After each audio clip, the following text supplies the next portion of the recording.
আলাইকুম ওয়া রাহমাতুল্লাহি ওয়া বারাকাতুহু।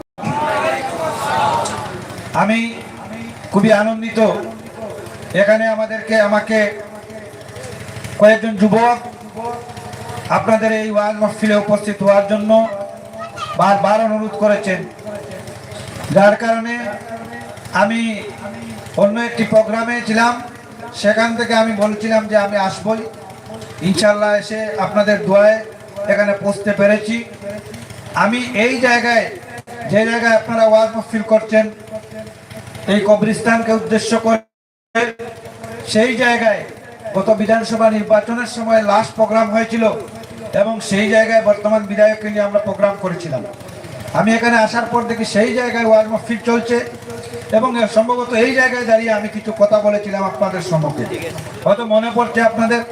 তো আমি আপনাদেরই এক ছেলে, আপনাদেরই এক ভাই, আপনাদেরই এক ভাতিজা, আপনাদেরই একজন যুবক হিসাবে আজকে আমাদের কিছু যুবক ভাইরা আমাকে নিমন্ত্রণ করেছেন।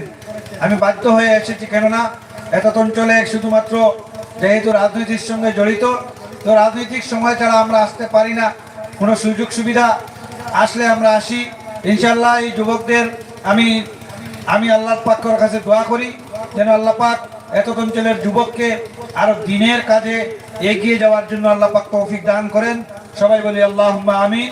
তো আমি দীর্ঘ করব না এর জন্য, কেননা আমি আসার পর যে মৌলানা এনামুল হক সাহেব সুন্দর ভাষায় কোরআন এবং হাদিস দিয়ে আপনাদের সম্মুখে যেভাবে বুঝিয়ে গলিয়ে কথা বলেছিলেন, তারপর আমি এখানে কোরআন হাদিস নিয়ে আলোচনা করার মতো আমি আর সময় নষ্ট করতে চাইব না। তারপরেও আমি একজন আলিম হিসাবে আমি একটি কোরআনে আল্লাহ পাকের কালামুল্লাহ শরীফ থেকে একটি আয়াত তিলাওয়াত করেছি এবং হুজুর পাক সাল্লাল্লাহু আলাইহি ওয়াসাল্লামের হাদিসে নববিয়্যা থেকে সামান্য হাদিসের কিছু অংশ আলোচনা তিলাওয়াত করেছি। আমি এদিকে যদি আলোচনা করতে যাই সময় নষ্ট হবে এবং এখানে আপনাদের দাওয়াতি মেহমান উপস্থিত, ওনার বেয়াদবি হবে, কেননা উনি আমাদের জন্য মেহমান এবং মেহমানদের মেহমানদারি করা আমাদের কর্তব্য। আমি সেদিকে না গিয়ে আমি একটা কথা বলবো যে আল্লাহ পাক বলেছেন যে আমরা ঐক্যবদ্ধ হয়ে ইসলাম এবং মুসলমানের ঝান্ডাকে ধরিয়ে রাখতে হবে। আমাদের মধ্যে ফিরকা, আমাদের মধ্যে টুকরা টুকরা হওয়া, এই বর্তমান পরিস্থিতিতে গোটা ভারতবর্ষ, গোটা পৃথিবীর মধ্যে যে আশঙ্কা দেখা দিয়েছে, আমাদের মুসলিমদের মধ্যে বিভিন্ন ফিরকা, বিভিন্ন গ্রুপ তৈরি হয়েছে, যার জন্য মুসলিম বিরোধী শক্তি আমাদের ভিতরে ঢুকে আমাদেরকে ধ্বংস করার প্রয়াস চালিয়ে যাচ্ছে এবং তাহারা প্রায় 90% সফল হচ্ছে।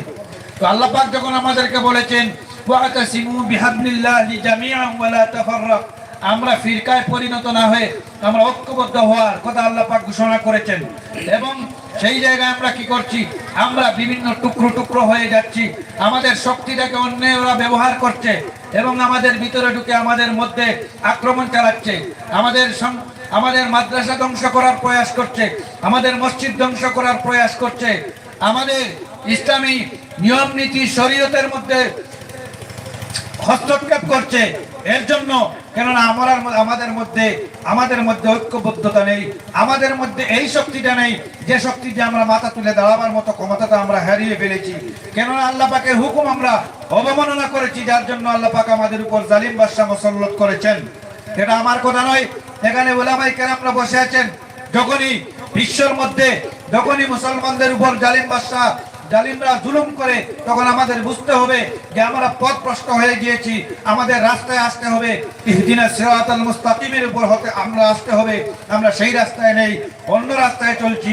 যে রাস্তায় যাওয়ার উদ্দেশ্য করে আমরা যাত্রা শুরু করেছি, সেই রাস্তাটি আমাদের স্থানান্তরিত হয়ে গিয়েছে। আমরা জাহান্নামের দিকে এগোচ্ছি, কিন্তু আমাদের যাওয়ার কথা ছিল জান্নাতের দিকে।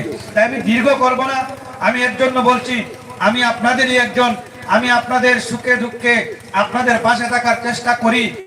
অনেক যুবকের সঙ্গে পরিচয় আছে, অনেকের সঙ্গে পরিচয় নেই, যার জন্য আমি এখানে ওয়াজ মাহফিলে উপস্থিত হতে পেরে আমাকে নিজেকে ধন্য মনে করছি, কেননা এত অঞ্চলের সব মানুষ এখানে উপবিষ্ট হয়েছেন। এই কবরস্থান, এই উন্নয়নের জন্য, কবরস্থানের বাউন্ডারি ওয়াল বলুন, কবরস্থানের বিভিন্ন উন্নয়নের জন্য আজকে যে সদকাগুলো করছেন আপনারা, আল্লাহ পাকে তৌফিক বেশি করে দিক। আপনাদের সবাই যেন এই কবরস্থানের উন্নয়নের স্বার্থে আপনারা সবাই অংশগ্রহণ করতে পারেন, কেননা এই কবর হয়তো জান্নাতের এক টুকরা হবে নতুবা জাহান্নামের এক টুকরা হবে। এটা আমার কথা নয়, এটা আমাদের হাবিব মুহাম্মদ সাল্লাল্লাহু আলাইহি ওয়াসাল্লামের কথা। যার জন্য আমি একটা কথা বলবো, আমি এমন কোনো বড় ব্যবসায়ীও নয় আর এমন কোনো বড় কিছু নয়, তবে এখানে যখন উপস্থিত হয়েছি আমি এই কবরস্থানের উন্নয়নের জন্য আমার পক্ষ থেকে 2000 টাকা আমি দান করব, এখানে দিয়ে যাব এবং চেষ্টা করব এতদ অঞ্চলের নওজওয়ানদের সঙ্গে আলোচনা করে আরও যদি কোনো দিক থেকে আলোচনা করে আপনাদের এই কবরস্থানের উন্নয়নের জন্য দেওয়া যায় তাহলে ইনশাল্লাহ আমি দেব। কিন্তু শেষ মুহূর্তে একটা কথা অনুরোধ করে হাত জোড় করে বলছি, এতদ অঞ্চলের মুরব্বিয়ান যুবকদের পর্যন্ত আল্লাহ তার পরিবর্তন করে দেন না, এটা আমার কথা নয়, আল্লাহ রাব্বুল আলামিন বলেছেন। আমি অনুরোধ করছি এতদ অঞ্চলের যুবকদের কাছে, এতদ অঞ্চলের মা বোনদের কাছে, এতদ অঞ্চলের বাপ ভাইদের কাছে, আপনারা এইভাবে যেভাবে ওয়াজ মাহফিলে ঐক্যবদ্ধভাবে বসে হাদিস কোরআনের কথা শুনছেন সেইভাবে আপনাদের ছেলে মেয়েদেরকে ভালো উচ্চ শিক্ষায় শিক্ষিত করার জন্য আজ থেকে আপনারা প্রতিজ্ঞা করুন এবং এতদ অঞ্চলে যেন আজ থেকে 10-20 বছরের মধ্যে এতদ অঞ্চলের সংখ্যায় অন্তত 90% মানুষ শিক্ষিত হয় এবং শিক্ষিত হয়ে ডক্টর, ইঞ্জিনিয়ার, বিভিন্ন ডিপার্টমেন্টে চাকরিজীবী হয়। এতদ অঞ্চলের পরিবেশ বদলে এতদ অঞ্চলের মানুষকে যেভাবে অন্যান্য প্রান্তের মানুষ যেভাবে চায় সেই দিকটাকে যেন আমরা খাটিয়ে উঠতে পারি এবং আমাদেরকে পরিবর্তন করতে পারি, আমাদের পরিবর্তনের জন্য যেন একটা মেসেজ দিতে পারি যে আমরা মানুষ হিসাবে আমরা দাঁড়িয়ে আমরা আমাদের ক্ষমতায় আমাদের সমাজকে বাঁচাতে পারি, এই অনুরোধটুকু করছি। এবং আমি সময় নষ্ট করছি না, কেননা উলামায়ে কেরাম বসে আছেন, আমার জন্য আপনারা দোয়া করবেন, আপনাদের জন্য আমি দোয়া করব ইনশাআল্লাহ। আপদ বিপদ যে সময় রয়েছে যোগাযোগে থাকবো। আর বিশেষ করে আমি এই শিক্ষার কথা বলছি, এই শিক্ষাটাই হলো জাতির মেরুদণ্ড। যে জাতির শিক্ষা নেই সেই জাতি মেরুদণ্ডহীন, আর যখন মেরুদণ্ডহীন একটা প্রাণী থাকবে তখন সে বেশি দিন লংজিভিটি থাকবে না। আমি অনুরোধ করে আপনাদের সবার দীর্ঘায়ু কামনা করছি এবং এই কবরস্থানে যারা আজ পর্যন্ত যখন থেকে শুরু হয়েছে এখন পর্যন্ত যারা এই কবরস্থানে রয়েছেন, আল্লাহ পাক যেন তাদের কবরের মধ্যে রহমতের নজর দেন এবং তাদের কবরকে জান্নাতুল ফেরদৌস বানিয়ে দেন, এই কামনা করে আমি আমার সংক্ষিপ্ত আলোচনা শেষ করলাম। ওয়া আখিরু দাওয়ানা আলহামদুলিল্লাহি রাব্বিল আলামিন।